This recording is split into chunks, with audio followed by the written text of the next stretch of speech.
Hello, good people. I welcome you once again. I remain your friend, Fidel de Castro, aka the Inspired Castro.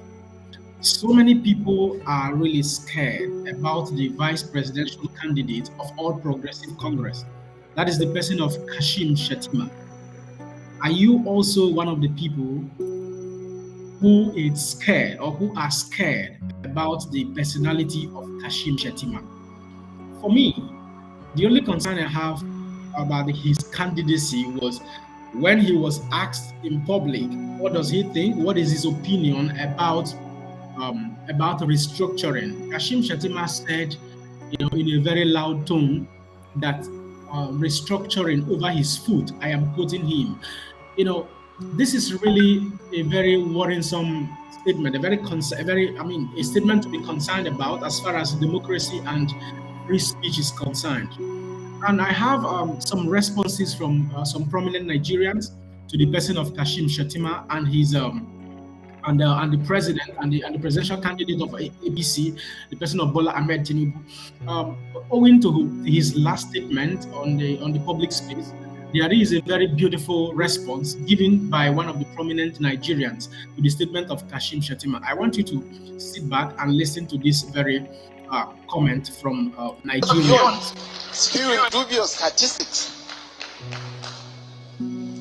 or basking in a mediocre performance as the governor of Anambra State.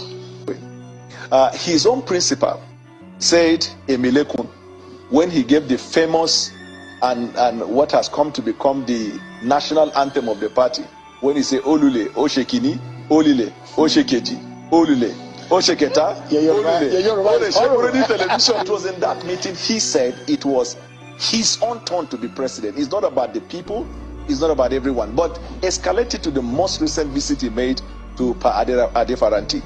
He was telling him that not a single Yoruba is opposing the idea of me securing the ticket. He's not talking about Nigeria or APC.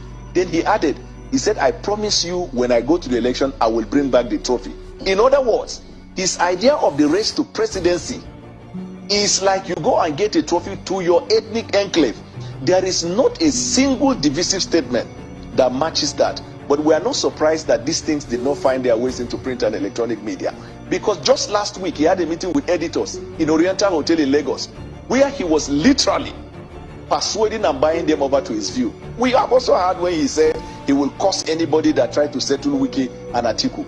We are not perturbed by that. But let me tell you what they are selling to the Nigerian people, what they call renewed hopelessness. In their renewed hopelessness, what is their economic model? You call it renewed hopelessness, but they call it renewed hope. But let me tell you why it is hopeless. This current government is the government of APC. They don't even know. Their entire manifesto is a campaign against the government. And a kingdom divided against itself cannot stand. If you read their campaign manifesto, it is activism. You are doing activism against who? You now said you want to remove subsidy. You forgot when Jonathan wanted to remove subsidy, all of them went to the street and called the heavens to come down on him. Remember also, as soon as the election was coming close, when they talked about subsidy, they said, who is subsidizing who? We are going to remove subsidy from day one. 8 years down the line, they have not. Nigerians can't be fooled in that area.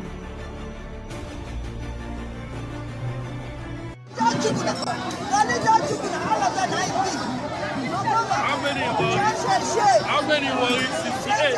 68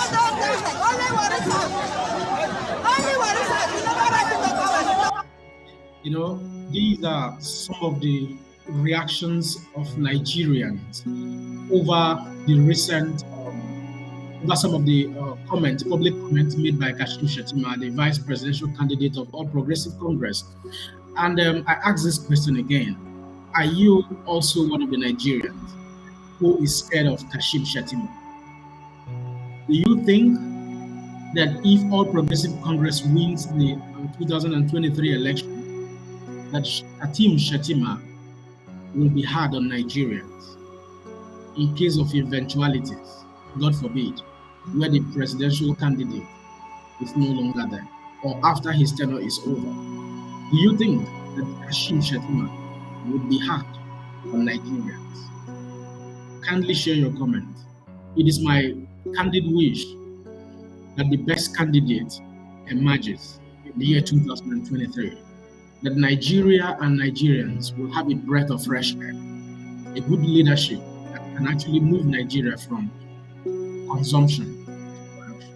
God bless you. I remain your friend, the inspired Castro, and I hope to come your way sooner. Bye.